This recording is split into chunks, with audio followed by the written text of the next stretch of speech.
Welcome to the Lydian Spin with Lydia Lunch and Tim Dahl. Today, tonight, wherever it is, whatever time it is, wherever you are, I'm very happy to have Beth B with us. Filmmaker, artist, radical, longtime friend of mine, somebody who is as relentless as I am, and there aren't many of us out there. Welcome, Beth. Thank you so much. So we're going to start at the end, which is now. So you've been working tirelessly on a documentary about my very expansive career, to which I thank you for. Tell us a little about the dilemma of that process. It still feels like it's going on.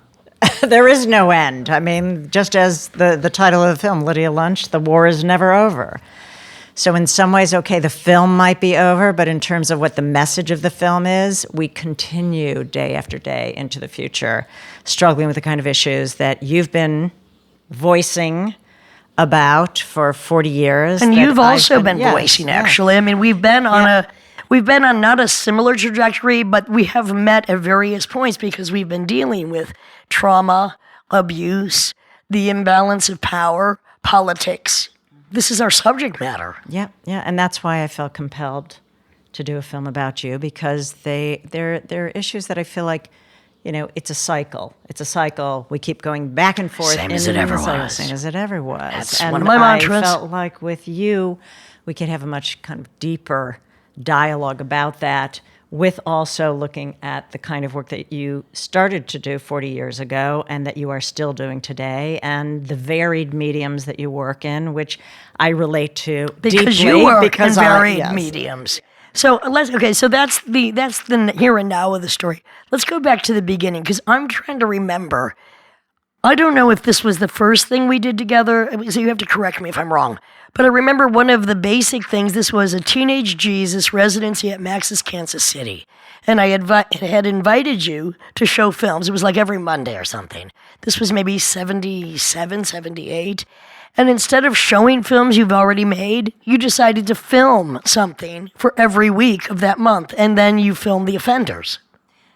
That's correct, but we have to go back a little further. All right. A little further. Let's talk about that for 1 minute. Memory. Okay, we can talk about that, because, and then we'll to go me, back a little further. That was kind of monumental, because instead of just showing what you had already done, because you had been making films, and actually post-Warhol, independent filmmaking, underground filmmaking, you were really the first wave of that. I mean, much before Richard Kernan and the Cinema of Transgression. But the Max's Kansas City thing, which was so astonishing and impressive to me, is why show what you already have done? You're going to go out and film an episodic, kind of punkish, Lower East Side drama soap opera, which John Lurie, Anna Sui, Walter Lure, myself, Adele Bertay, Pat Place, I don't even know who else was Cynthia in it. Slay. Everybody was in it. Everybody was in it. And the highlight of this film is one thing. First of all, Beth has always been political, but the act that really defines The Offenders, which nobody has seen since then, is actually pushing a car into the East River. Yes, we did it. Cool. It was amazing. All right, so that wasn't our first foray together, and I'm also in The Offenders, like everybody who was possible on the Lower East Side. It was what is the theme of The Offenders? Well, the inspiration for the whole film was really a reflection of what was going on politically at that time in New York City. Nobody had any money. It was, everything was crumbling around us. Crime was rampant, and we were like, okay, we can steal a little here, beg a little here, borrow a little here, smash that in. And so the film, in a way, was, infusing that into our little kind of group of wonderful talent that we had at the time. A lot of people in bands, which were photographers, there were a lot painters, of, filmmakers. They became our cast. And people had time then, too. We did. Well, we did. Well, I mean, time meaning because it was so cheap, all we did was create. Yes, and rapidly. Work jobs too. Some of us occasionally. Yes, but I shooting did. an episode a week. Well, the impetus for that was we had done a couple of. This is when I was working with Scott. We had shot a couple of three short films prior to that. Which were what? G-Man was the first film. Which was about? Bill Rice was in that. And Sylvia Morales. Really amazing Who became cast. Lou Reed's lover, Lou didn't she? Reed's, yes. Walk on the wild And what side. she plays in that is she is the dominatrix of the commanding officer of the Arson and Explosive Squad. So during the day, he's busting the terrorists, and at night, he's going to see Madame Sylvia. So really, again, reflection of our time. I had been working... And this is like 77? This was 77, 78. I was working at a whorehouse, answering phones. Who wasn't? Acting as Madam. And what I Madam B. saw there, I was a The young girl. I was a young girl. Higher positions of power men were in, the more they wanted to be dominated. I was a young girl coming from California. I got a job in this place, and suddenly I'm seeing this boy naked. Boy, he was really a boy, like blonde, gorgeous, young 19, 20-year-old. But he is on a leash, crawling down the stairs Was naked. that Bob Mason? To go.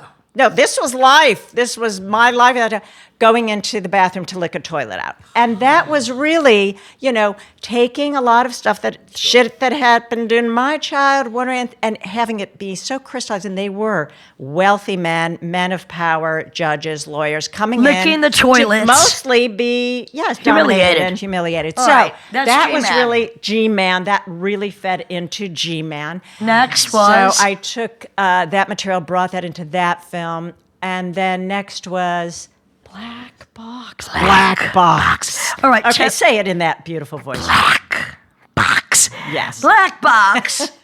This is my description of it. Black Box is about a man just walking casually down the street who's Young boy, kidnapped. beautiful. Young, beautiful blonde boy. Kidnapped and brought to me to be interrogated. And as most interrogations, especially up to the here and now, are ridiculous, he's threatened, he's hanging upside down. I am pistol whipping him. Never spoke to me again in the pursuing 40 years or so. But then he's put into a black box, which the bees actually made, which was a American manufactured torture device, which they sent to South America, which is a black box. Inside it's silver, and you torture someone with sound and light. And heat. And heat. So I'm threatening him with the black box, looking for details that don't exist about something that is totally fictitious. And again, this was based on the political reality of the time. And I kept threatening him with black box. Recently, his son, Bob Mason, who never talked to me again because I was so good in my role. Because she was so good in her role, he had bruises afterwards. Oh, please. He should have paid me. I should have been paid for that role. Character acting there. Well, it wasn't Knew what he was really. getting into. I didn't have. It wasn't a big stretch. All right. So then we had G-Man Black Box next. And then Letters to Dad. Letters to Dad, which was go ahead. Which was, if people will remember, the Jonestown Massacre. Oh, yes. Jim Jones, Kiana. Okay. What was published, and we did a lot of research, we found all these letters that the followers had written to Jim Jones. And they film called people him, they called him reciting Dad. these. So they were all Dear Dad. So she filmed this. Yes. People, various characters reciting these letters, and again, a very political thing. So what made you decide to put a spotlight on these things? I mean, people just try to compartmentalize. They want to ignore all the pain, all the suffering, everything that's just basically right in front of everyone's Especially face. political. And you decide, well, you know what? Let's put a light on this and let's expose it. Like what made you did you want to political do early that? on? You know, I think that when I was young, I was really idealistic. I thought, okay, if I speak about this, if there's some, to me, film and art, it's about having a dialogue, a discussion. So also those times were so much about creating disturbance. Who inspired you? reaction. What was your inspiration for making films or art in general then? Well, just give us Kenneth a few. Anger, Jack Smith, Bergman, Scorsese. I mean, people who were making films that really for me, it was about messaging. Cassavetes. Cassavetes. At that time, the art world was all about structuralism, formalism, which I hated. It was like disgusting. You walk into the gallery, white walls, precious, don't touch anything. I said, I am out of here. Even though I went to art school, thought I would always be an artist. For me, film was really, and the idea of doing film in a club made so much sense. Anybody coming off the street, come in the club and see what they are not expecting to see. They're expecting to see a band, we're going to show them film. And that's really how The Offenders got off the ground was the idea of being able to make a feature film, couldn't afford it. Okay, do 10-minute installments. And we were doing it, scripting, casting, filming, Once a week editing, for a month. music. Doing it, getting it done. In a week. 7 weeks. So the idea was... 7 weeks? It took 7 weeks. It was a 7-week But the residency 4 weeks. It was 7 weeks. We were there for 7 weeks. Well, we started booking acts as well to go with that because they saw it was very successful, actually, because people kept coming back week after week. It was done in a cliffhanger format. So, of course, the crowds came back. And, why? A lot of it is why it was like, okay, idealism, but also it was like, for me personally, I had a lot of painful shit I could not figure out, did not know, had no consciousness about it, and so it came out through my work. Well, Yeah. and it was also, like I had to. and also, the personal pain we've all experienced is just the microcosm of a fascist society for which the same pain is accelerated and multiplied on a grander scale. So that's why we both chose, and other people chose, to take our own personal or political experience and make something out of it that would give voice to those that did not have it. I think it's interesting, though, that it wasn't conscious. Nobody knew what they were doing. It's intuitive. It's what we did. And if you have enough technique, just like us having a conversation, it just starts kind of pouring out of you, and you don't even realize it. You're not even. I'm not thinking of every word I'm saying right now. Super 8 looked so good. Well, Super 8 looked so good. But also, it was so easy to do. But was it? I was going to go there. Was it easy? I mean, now we're in the digital age, and looks so ugly. And back then, I was just I complain every day about how ugly it looks. A few times, I do music, and of course, sometimes we still do tape. But the few times I've been in a situation, even with video, it was just like. The editing process, the pre-digital process, it just seems so painstaking. Also, we just did it fast. It was like, well, get back to the reality. We were in camera edited. A lot of it was in camera editing. Some of it, but it was also and you scripted it, not looking at it as being precious. And or to me, that was really important. Exactly. And perfection. That was not part of the ingredient. It was really the content. The here and now and the content. So it's like the Winter Grant photo show that was showing there. That the thing about him, they say he was the digital photographer pre-digital. He was so prolific, and I don't know if that's what you're basically saying. It's like you didn't give a fuck. Yeah. Just like roll. Yeah. And that was a reflection of the film, the filmmaking, the art, the music. Well, everything also, when at you're that time making a was just 10-minute long who gives film, a shit? When you're making a 10-minute long film, or doing, for instance, Teenage Jesus, a 10-minute long performance, there is a conciseness built into the concept anyway. Like, you have got to cram into these 10 minutes, and I miss that there's very few 10-minute films. Because I thought that was a very important format, because you can say a lot in 10 minutes. In a 10-minute speech, in a 10-minute film, in a 10-minute concert. Well, you can also not say a lot in 3 hours. Well, we just did a 2.5-minute film, you and I, the other day. You just spoke right into my camera. It was beautiful. I think that also there was, a kind of, people embraced the rawness. They didn't really care. Right. It wasn't about success. It wasn't about being commercial. No, it's about doing what you had to do right then. It was today. It's all about how am I going to make, how many am I going to get, what how many likes am I going to, Right. It's all about what you receive back. And that's not the spirit of what a lot of it was, because there was such a need to get this shit out. It was like vomiting out all of, the disturbance that was in, self and everyone. And obviously there were people who wanted to hear we're talking about New York City in 1976 to 1980, and by the way, which was bankrupt, highly dangerous, a lot of drugs, total desperation, the blackout of 77, the son of Sam, the failure of New York City, which basically Ford said, fuck off to New York. It was a very raw time, and most of us that had come for whatever reason from disparate places to New York were all coming to vomit forth our trauma into artistic ways that we knew we were not the only ones who felt it, whether it was through photography, films, music, paintings, graffiti, rap, etc. And by the way, it was the riot of 77 that hip hop started in, basically, because people stole a lot of the electronic equipment. Very good for them. The looting of the riots of 1977 led to the uprise of hip hop music. Maybe we need another blackout.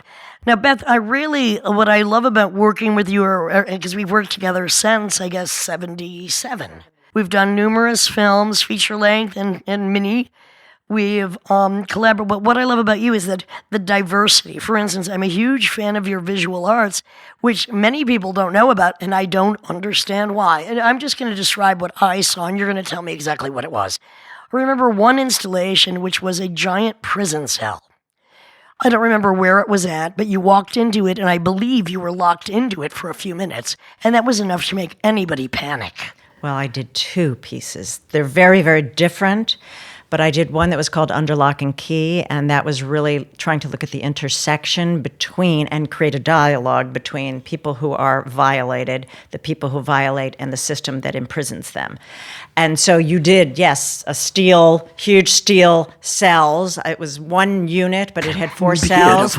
You could walk into each cell, and there was it was actually the voice of Fred Ward, actor Fred Ward, who was wonderful, did the audio recording, but it was taken from the book that was written by Jack Henry Abbott called In the Belly of the Beast, where he talked about his experiences being in complete and absolute isolation and how mad he became, insane from the kind of treatment he received. Was it Norman Mailer or who let him out? Yes, this is what's fascinating about Jack Henry Abbott's story is that he really was someone who grew up in institutions. And the book was great. And it's a phenomenal book. And I thought the poetry in it was just sensational, and so did Norman Mailer. Norman Mailer read the book and then went out on behalf of Jack Henry Abbott and actually advocated for him, got him released from prison. 1 week later on the Lower East Side, he stabbed someone, murdered them, back in prison. And that spoke so much to that cycle of violence. Totally. It's like if there's no rehabilitation, there's no fucking rehabilitation in this country. Exactly. So that installation was very much about that. It also, another intersection, there were 2 screens, and I had people who had been assaulted or attacked write a letter to their violator, right straight into the camera. They recited the letter. And so actually Nan Golden recites to someone who had palliative sexual dependency, absolutely attacked and violated her, to Jerry Curran's really well-known, incredible visual artist, talking about the beatings, how he was beaten by his father. And, they're letters of poetry and such deep pain. They're really extraordinary. So that's what that installation, Under Lock and Key, was about. Tell me about the installation of the padded cells, white padded cells. Okay, we'll get to those, but I want to go back to prison, okay? Let's go back to prison. After I did that installation, it was a very large-scale piece. I was asked by Eastern... Where was that?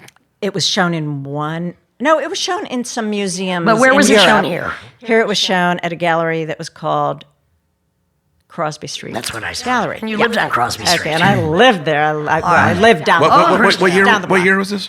That was 1995. So we've skipped a lot. Skipped a lot here. Yeah. We don't have much time. But going back to the prisons, I was then asked to do an installation at a real prison, Eastern State Penitentiary, which had been closed down, but it is because it where still is that exists. exactly? It's in Philadelphia, and they usually, they have exhibitions still, and they have some big thing on Halloween. It's just amazing. But it's haunted, as they always say. Yes, they left the building crumbling, so it is as it was, and it was the first prison. It was supposed to be more humane for the people no such in thing it, as a humane and it was designed by architects. Was it a to create a panopticon, and it was inspired by the Quakers. And their concept was, first, the prisoners could be watched 24 hours a day. How humane. From this tower, because the spokes of the panopticon could look upon every single cell, and the prisoners would get 1 hour of religious mighty white instruction, and that's what would redeem them. What they found, of course, is that they just were all going insane. Yeah. So, as anybody in prison is going insane. Yes. All right. So that experiment did not work. Then there were the padded cells. Okay, this was a really also very startling exhibition. Because I remember, how many, were there 7 padded cells? I think Doesn't matter, there were white white padded cells. It was a whole wall of padded cells. And then there were 8 Do padded tell cells what was, within. when you walked into the cells, what? The voices of? The voices, music of people who have been deemed to have been mad. Like Francis or Farmer? committed suicide. Who? Like Kurt Cobain. Like Marilyn Monroe singing Happy Birthday, Mr. President. Like Antonin Artaud. But before you go in the cells, there was a very large construction of a chair, what they used to use at the turn of the century in like late 1800s, and that's how they treated prisoners. They would put them in this chair. The chair would spin around at great velocities, and that would spin the demons out of them and cure them. Zero for science, madness. just like some crazy person came up with a solution. Well, better than electroshock therapy. But it's very much velocity connected. shock therapy. But it's connected to the medical profession. What is the medical profession comes up with these inventions? The best thing the medical profession invented was the electric vibrator. All right, next subject. Yes, that was my next installation, hysteria, but we're not going to get there. There's one other thing, though, that added to the installation called Out of Sight, Out of Mind, the padded cells, was the inspiration for that huge installation was a boy who, out on Long Island, he was 13 years old, and he sodomized and murdered a 8-year-old boy, okay? And then he was arrested, and when he was arrested, they charged him as an adult. And they refused him the insanity plea. When I heard that, I was so fucking enraged. The idea that, obviously, and he was refused the insanity plea. He ended up in prison. Do they go back to why he did that? Do we ask the question, what led him to be that way? Yes. And it doesn't start with a 13-year-old boy. Exactly. Hello, Dad. Yeah. Exactly. Letters to Dad. It's the interview of Al Goldstein and David Allan Coe, because David Allan Coe is like notorious for his like misogyny, his racism, and all that stuff. And basically, you got to check it out, because basically, he's like, what went wrong? And then basically, David Allan Coe is like, I've been institutionalized for 30 years. My mom didn't want me, and they put me in a David Allan Coe, a sub-country balladeer. I mean, it's actually heartbreaking when you hear this. So we know that it's the cycle of events. We know that, but I mean, I guess what I feel very frustrated about at my age is that, okay, we know this, and now you started talking about it 40 fucking years ago. 42. Well, 42, whatever it was. And it's still, now it is the zeitgeist, in a sense, but I feel like there's still so little movement to rectify and to remedy and to offer young children some kind of and this is why I really, to anybody I know that has children, I am constantly telling them, when the child is 6, you better give them a reality check, especially girls. They better know how to psychically, physically, spiritually, and verbally defend themselves, because by 6, it might even be too late for some of them. So in order to prevent more of the Me Too movement, we have to teach both boys and girls, if you are going to be that vain to have a child in this day and age, which, first of all, I do not recommend because I think it's absolutely vulgar, please adopt, that children have got to be taught at a very early age about how reality is. And it's not the worst in America. Most of the world has far worse sexism, racism, and classism. We can't just wish it away. Like, we want things to be better. That doesn't mean they're going to be better. You have to face, and I'll go back to Camille Paglia, who I did not believe with everything she says, and I don't even want to quote the fact, she said she fought for the right to be raped, meaning this. When she was in college, women had to close and lock their doors at 11 o'clock. They fought to get that taken away. They did not want to be raped. They wanted to have the opportunity to protect and defend themselves because they weren't stupid enough to go into a frat house when everybody's drunk on alcohol. Enough said. Excuse me, just tirading. This is the Lydian Spin with Lydia Lunch, Tim Dahl, and Beth B.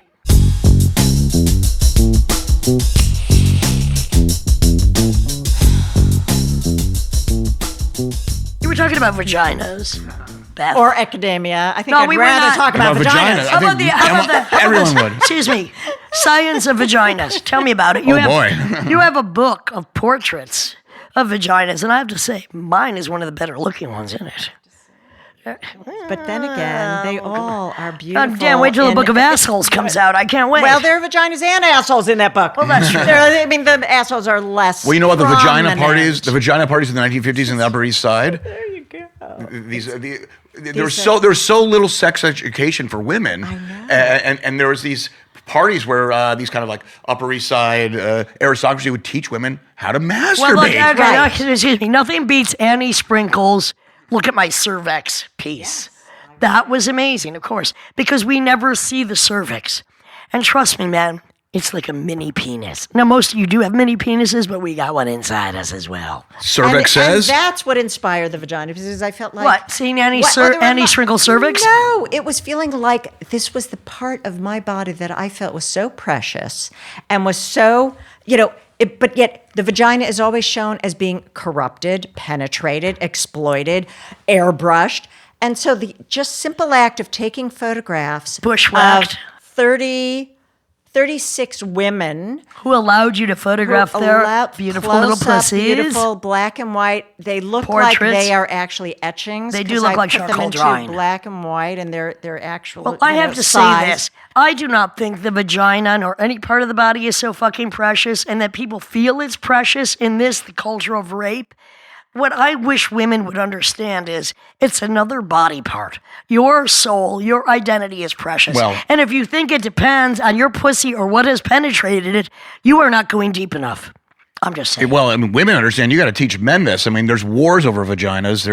We lock women up Look, over the you came vaginas. out of We do my all kinds- pussy. Y'all want to get back in. It could or could not happen. That's up to me, not you. And trust me, if I don't want you in there, you're not fucking getting in there. Well, for all me, I'm saying is, no Hello. body part to me is precious. Hello. Karen. For me, it was really trying to individuate women in a way that I don't think anybody has ever seen.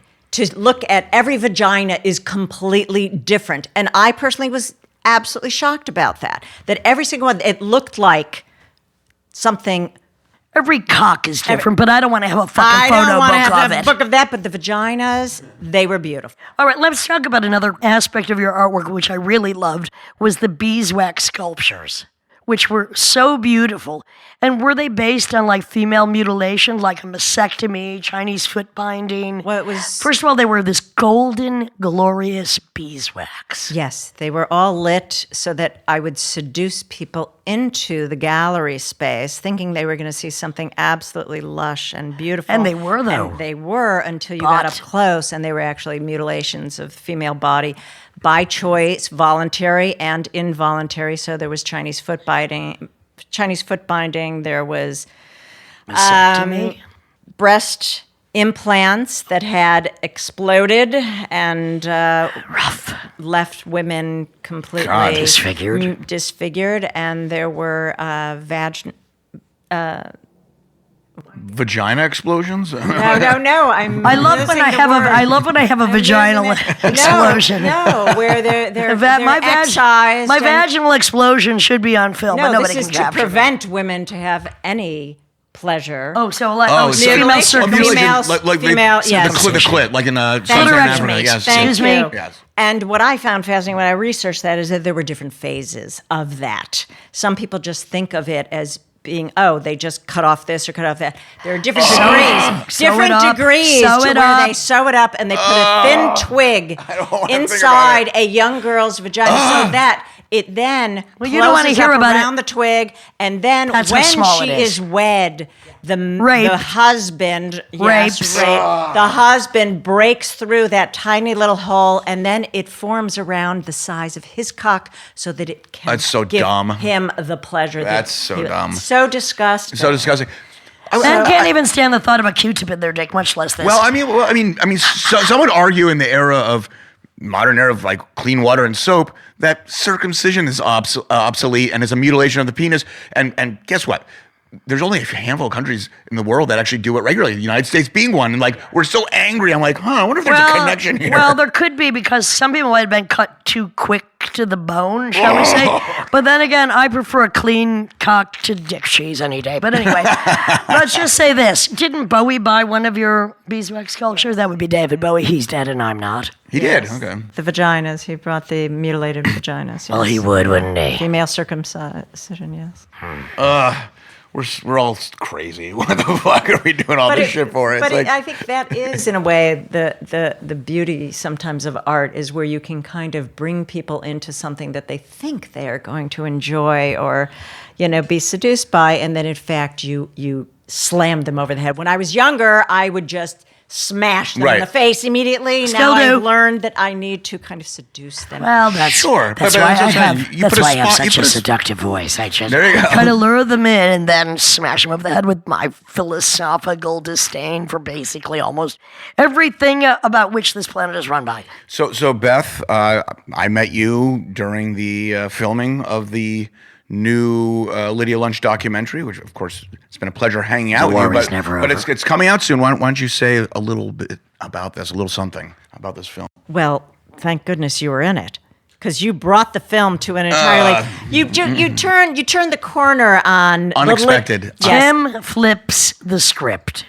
Well, you had flipped it first. You flipped it, of course, because you always Well, flip the script. But I needed someone else to bring it to light before you. Tim is actually talking about my compassion. And this is after almost an hour of hardcore spoken word, early spoken word, various people, incredible people saying incredible things, incredible performances.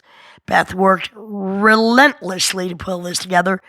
But Tim comes in about more than 3/4 of the way through and just talks about compassion. Compassion. And it's Lydia Lunch, The War Is Never Over, a film by Beth B. And it's coming out in a theater near you in the next couple of months. And also thank it's everybody that phenomenal did film. help us support They it through did. Kickstarter. I mean, this has been, for Beth especially, a labor of love. I mean, I do what I do. We all do what we do. But she's the one that had to go and really dig deep into a 42-year career of madness, insanity, schizophrenia, and genius. Well, for me, a lot of it was the inspiration that I got from you, Lydia, from at a young age. When I was young, at age 23, when I was 17. you were scaring the shit out of me, and on stage Why? with Teenage Jesus the Jerk, and I was like, my God, All right, Beth, how define- does she have this voice? How does she have this voice? How does she have this self-possession, which I did not at that age? And in like a way, Linda Blair in The Exorcist? it gave me license to open my fucking mouth and to say what I needed to say. That's and sweet. I'm ever grateful for it, and I'm grateful for all the other people who have embraced this project. There have been contributors beyond, who have helped bring in footage, music, photographs. Jasmine Hurst, who contributes Not to extraordinary mention material your to the obsession and your meticulous. relentless. She's I mean, relentless. I can only imagine all the archives and all that stuff, footage you have to sift through. But just the amount of filming you did. Yes, I did. I mean, I don't know how many hours you had. But that's part of making a film. It is, You it just is. have to film. Well, I the always thing tell is- my students, you film it, then you find the gems. You have to find the I mean, gems. Beth has done a number of documentaries, and there's a thankless. It's an very important, but a kind of a thankless realm to occupy. Exposed, which is about alt burlesque. Call Me Applebroog, which is about her mother. That's an insane documentary. I mean, it's a thankless task to document somebody else's life, but it's an important task because she's really getting to the root of truly alternative thinkers and human beings. Before they die. I ain't going out like that. No, but that is true. It's like we end up with all these documentaries about people who are already dead. And for me, Can't kill me 'cause I'm it's already really dead, said very Scarface. exciting to work with people who are still vital, who are still doing it, who have not. And so much of our generation, they just kind of stopped doing their work, and they really aren't producing further than they're nostalgic about the days of the late 70s, early 80s, and I'm like, are you kidding me? I don't Those even were the bad remember. old days. I don't know. I Bad don't old days. remember what went on then. For me, my life, We never stopped. It's embedded in today. Life is about what you do and think and breathe the air today. It's not about reflecting in the past. It's not projecting in the future. I project into the future a lot, and it kills me. But I Here and really now. try to Very stay. Buddhist, very Zen. Today, Here I and am now. so lucky to be with Lydia. with Tim, with Simon, with Jasmine. It's a beautiful day, gorgeous, sunny outside. What else could you want? Oh, what a perfect day. I'm so glad I spent it with you. How did Lou Reed ever write that fucking song? This has been the Lydia and Spin with Lydia Lunch, Tim Dahl, and Beth B. Thank you very much.